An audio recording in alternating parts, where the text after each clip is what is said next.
Welcome to my class, Yourclass. Today's lesson: how do you spell your name? Alonso has made a reservation at a hotel downtown. Hello, welcome to our hotel. How could I help you? Hello, I have a reservation at this hotel under my name, Alonso Gutierrez. Right. How do you spell your surname, please? It's Gutierrez.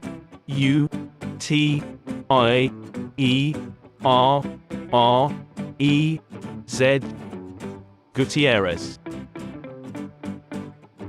I got it. Your reservation starts today at 2 p.m. Good. I will need to wait for 30 minutes, right?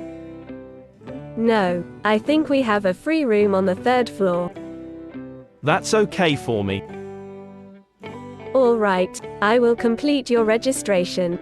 Could you please inform your phone number? It's 47 95 23 85 85. Your email address, please. It is Gutierrez@mailmail.com.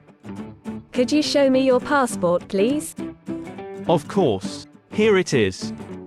Thanks a lot. Here are the keys. Your room is on the 3rd floor. Have a good stay. Thank you. What about subscribing the channel?